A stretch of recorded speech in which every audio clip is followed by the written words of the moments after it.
That's me, Coach Kesh, serial entrepreneur, business strategist, TV host, and international speaker. To learn all things about that, plus a little extra razzle-dazzle about what makes me amazing, stay tuned on my channel. Hi, Keisha. Welcome to the Ignite Your Life podcast. Hello, Leanne. Thank you so much for having me. I really appreciate it. Oh, you're so welcome. And I'm excited to talk to you today about our theme of giving yourself permission to be authentic on social media. But first, do you want to tell the listeners a little bit about yourself and how you got to where you are today? Absolutely. So as mentioned, I'm Keisha Butler-Thomas, affectionately known as Coach Kesh by those who interact with me on social media. And my journey really began in 2015. In September of 2015, at the absolute peak of my career, my entire world was shaken. My father suddenly passed away at 52 years old with no pre-existing conditions. And now just to give you a little bit of context around that, I'm an only child of two only children. And so for me, when my father passed away, I felt like I lost a third of my family. And in that moment, it forced me to really take a look at my life. And I immediately began to think about my own legacy and what I was leaving behind and what people would say about me when I left this world. And what I realized was I wasn't fully living in my purpose. And more importantly, I wasn't showing up in any aspect of my life as my authentic self, especially in business. I was passionate about what I was doing in the moment, but not truly passionate. And I knew that I needed to move more into a purpose-driven way of life, because when you lose a parent at 52 years old with no pre-existing conditions, it makes you think about the fact that life really is a lot shorter than we anticipate. And so I had a real crash course in that. With that being said, I recognize that I need to make a decision. And the decision was to give myself permission to show up in all aspects of my life, particularly in my business, as my absolute, true, authentic self. And when I decided to do that, that is when I truly stepped into my power. When I really started to see my business take off, when I really started to see people connecting with me in ways that I didn't even know they could connect with me in, because I never gave them an opportunity to do that.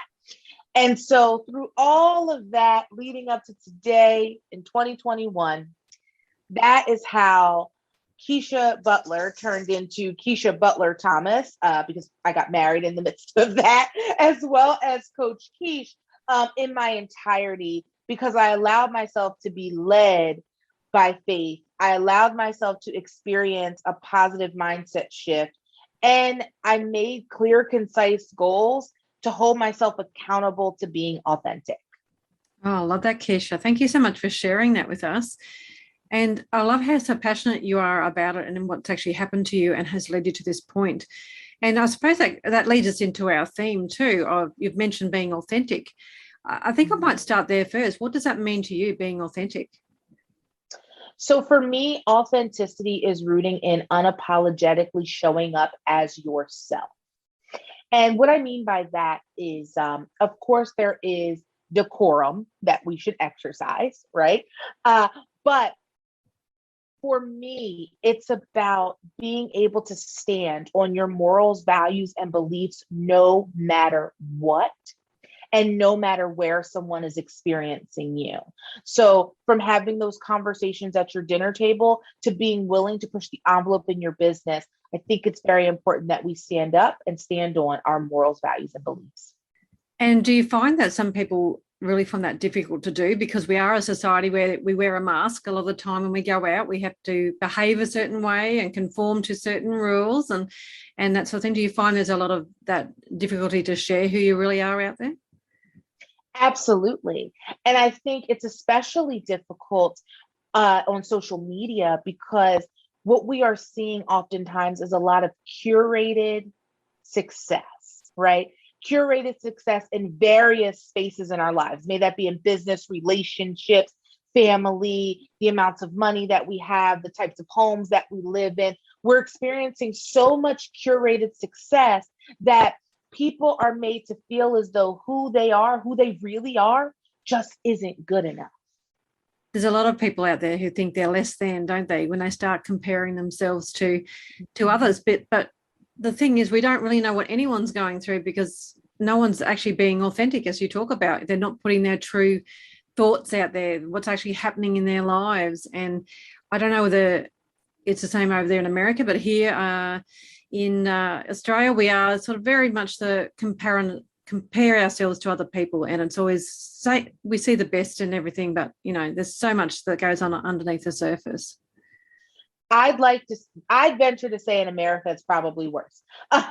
Really because we live in a society that teaches us that we constantly need to be striving to be better than who we are right now, better than someone else, better than we were before. And we are not ever focused on being grateful in the moment. And so when we're spending all this time trying to be better than, it's impossible to take a beat in authenticity, because we're constantly trying to reinvent and be more, opposed to allowing ourselves to be who we are. Yeah.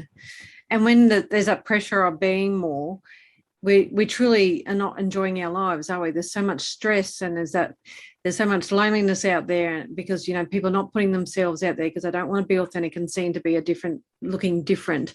So it's really an interesting thing that's happening too with what's happened in the last 18 months of, are we looking at ourselves and starting to go, hey, this is what my life was. Maybe I could be changing things and being a little bit different.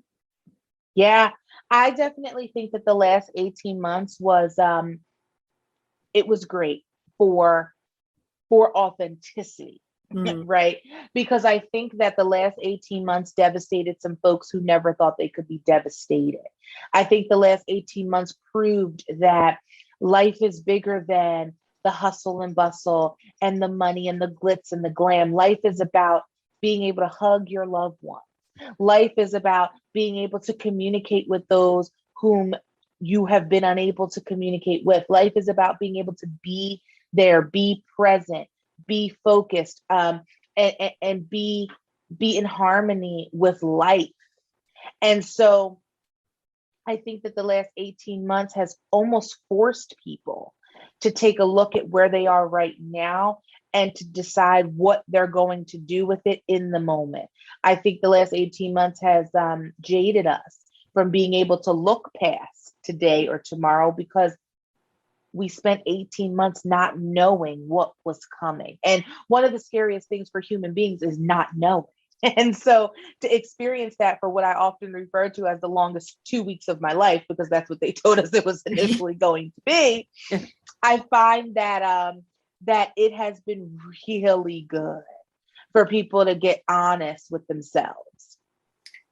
That's what we found here too, is at that time people have spent having to, be, whether it's been locked up in their state or in their house or whatever it's been, they've had to take that time and actually be present and think, oh, well, what have I been doing? I don't have to go into the city and work all the time. I don't have to go and do all these things. They're thinking, well, I don't have to do all these things. What do I want? And I've been finding there's a bit of a transition to people saying, well, maybe I want this. And they're thinking about that, because I know for being a coach in my area, for so long people go, oh, I know what I don't want, but I never know what I do want.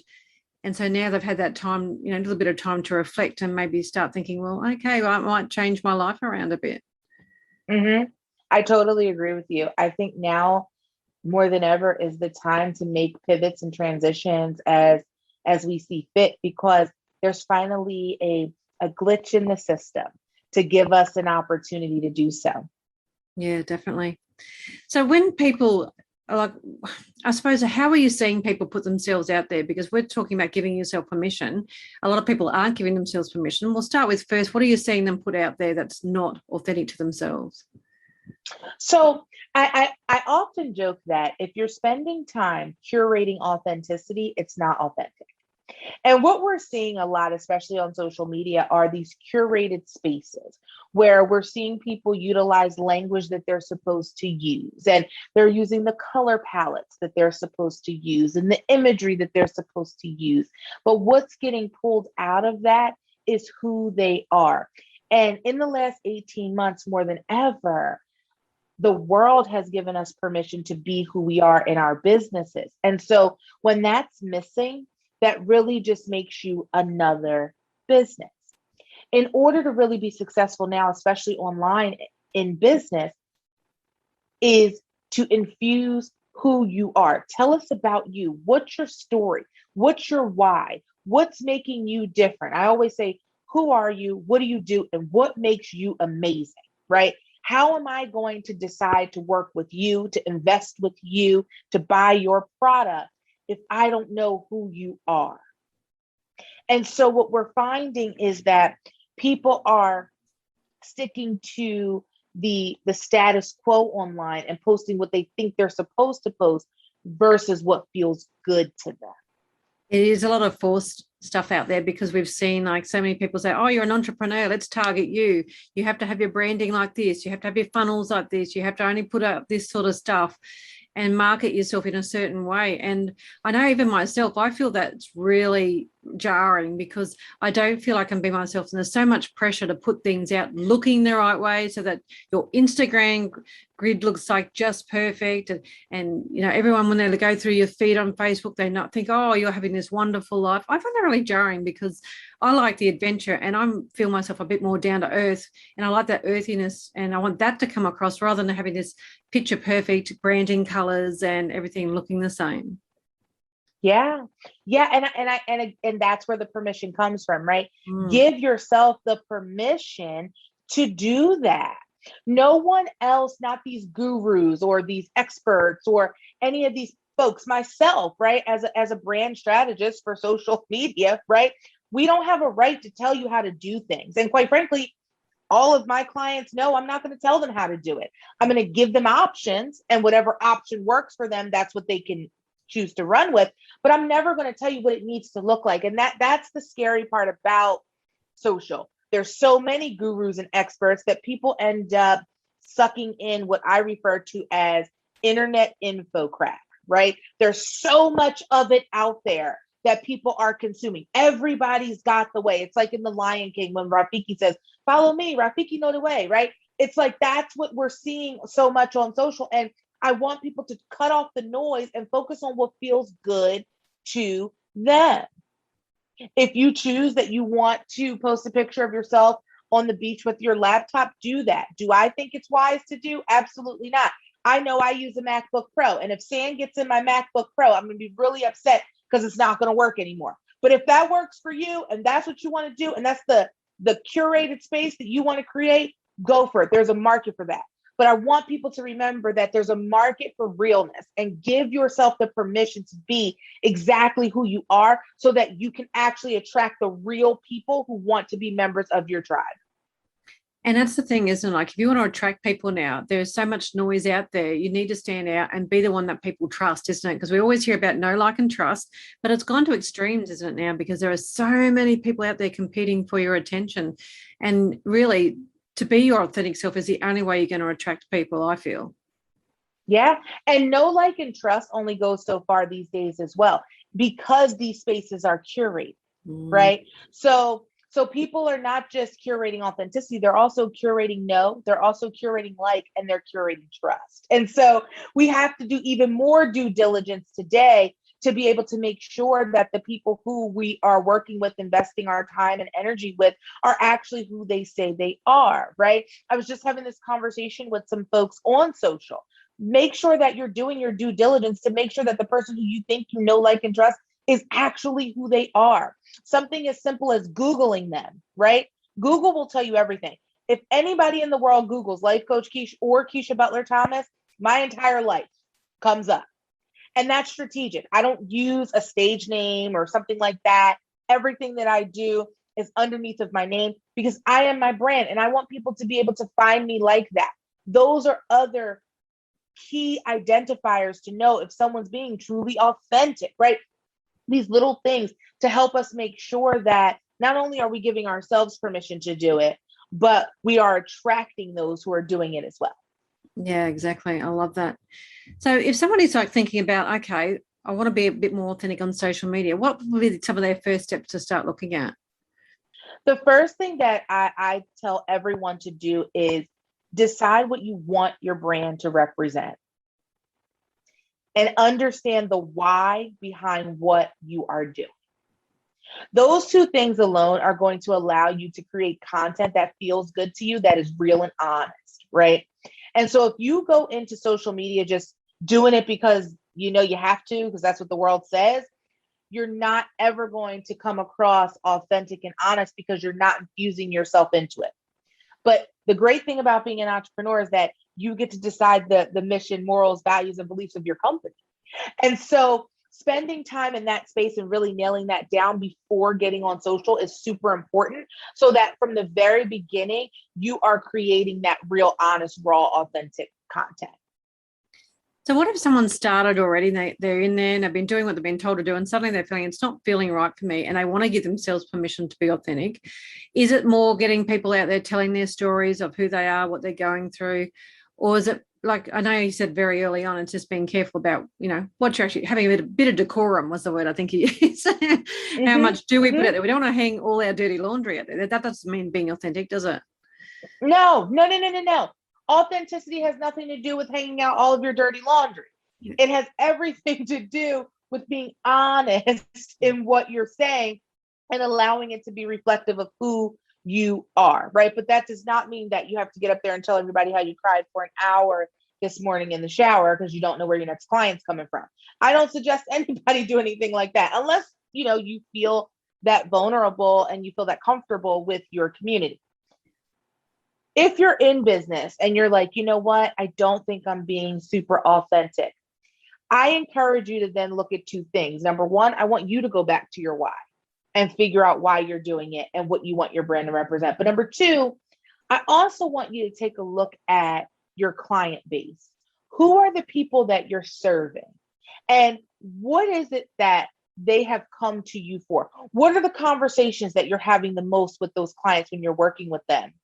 And then from there, think about how that directly correlates to your mission and start to create content surrounding that. Oh, great tip. I love that. So when you've worked with people and they've started doing this, what are some of the changes you've seen? So for us, my company is really heavily rooted in brand awareness more so than anything. So we're looking for growth by way of engagement. We do not look at things like likes, right? Likes are what we call vanity metrics. They don't mean a thing. If your Aunt Susan is following you, she's going to like your post because she loves you. Aunt Susan's never going to buy from you, so we don't pay attention to that. But what we see increases in are metrics that do matter, like engagement on posts, people actually commenting and getting involved in the conversation. We see increases in saved content. Saved content is really important because that's content that people find valuable. And last but not least, we're seeing increases in shared content. The only way to grow is to get in front of other people's audiences. And so we need people to be sharing content. And so we do all of that by teaching our clients how to create educational and engaging content so that people will keep coming back for more. I think you're right with the engagement stuff, because if you really work out what gets engagement, that's what's going to be successful for you, I think, because I know even with my own business, I put stuff out there and I might put some content out there and some nice quotes and things like that. But the things that really get engagement and shared and liked and all those sort of things that people are really interested in is my life when I go running. If I go out and do a challenge, if I do my bucket listing, all that real stuff. And you think, well, okay, well, that's how I've got to embed into my business, because that's who I am. That's who the person I am. And that's obviously who the people relate to. And that's why they're getting that more engagement there. Mm-hmm. And that's so true, right? And so lifestyle images, lifestyle posts, lifestyle videos are always going to get more engagement, because the great thing about social is that's the one place where you can take the walls down in the business. Mm-hmm. You're likely not going to walk into Target and meet the CEO. Mm-hmm. But on social media, you might get to interact with the CEO. So super important that we are remembering that social media is a way for our clients to interact with us in real time and vice versa. And they want a little bit of that behind the scenes, who you are, because that really is what makes them decide if they want to work with you or not. Yeah, that's true. That's fantastic. I'm loving all these tips, and thank you so much for talking about this, Keisha. It's been great to go through it. I'm sure there's a heap more that we could go into, but it's a great start for people to start thinking about how to, give themselves permission to be more authentic on social media. So if anyone wants to find out more about what you do or to contact you, where's the best place to go? So I'm everywhere in the world at Life Coach Kesh. That's Kesh. That is all across all social platforms. My website's www.lifecoachkesh.com, or you can feel free to contact me directly via email at hello@lifecoachkesh.com.